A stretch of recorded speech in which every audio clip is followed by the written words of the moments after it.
Ignition sequence start.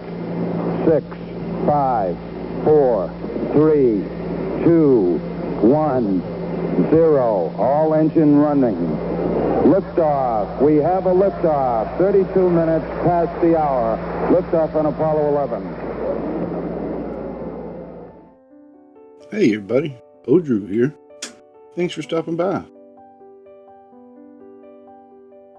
In this video, I'm going to show you how I stack my planetary images. My frames are from one of these SCR files that are in this folder. We're going to use Jupiter as our planet. This is from one night of imaging. Got a few Marses and a few Jupiters there. Wasn't a really fantastic night. It was pretty subpar. But this is the only data I got to show you how I do things, and this is what we're going to use. We'll keep this real simple and as easy as possible. Basic stuff to get a good image and processing. All you really need is some video files to use.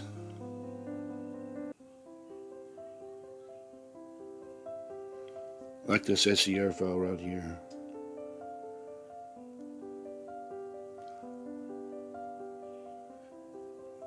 I'll try to go through here and pick out the best group of files I can use. I'm going to use 4 or 5. And I think this is a good starting point right here. So that's where we're going to start at. And so let's close that out for a second and wake up old Mr. AS exclamation point 4 Autostackertt. Push open here.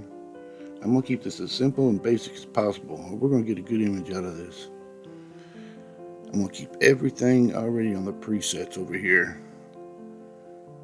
First, all I'm going to do is grab that image I decided on using as our starting point.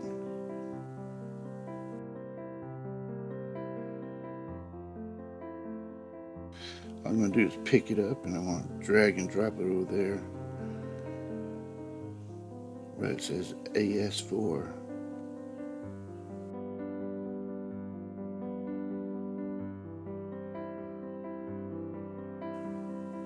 But yeah, these are the files we're going to use. We're going to use about 3 or 4 or 5 maybe of these video files to get our image. I'm just going to show you one right now. Like I said, drag and drop it over there. Get this out of the way. And like I said, I'm just going to use all the presets right there that it comes with, and I'm going to push this analyze button without doing a single thing. Straight out of the folder. Boom. Now what I'm going to do is wait for it to analyze these frames that I got in this video, and it's going to pick the top quality video frames I have in it, and it's not very many. Like I said, this the data isn't that good. So as you can see on this quality graph, it equals 100 towards the left and 100 up and down with those lines. Each line represents 25. And the rule of thumb is don't use any frames under this 50% mark right here, diagonal one. And it's right around the right there's 25% and there's 50%. So I'm gonna say the amount of frames over 50%, according to this graph, it's gonna be around 12.5, maybe 20. So I'm going to keep it at 15. And we're going to use our first enlarging it there a little bit. Let's see. Now we're going to place our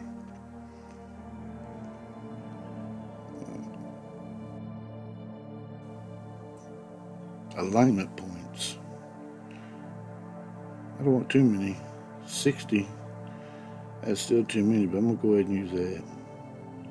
The better your data is, the more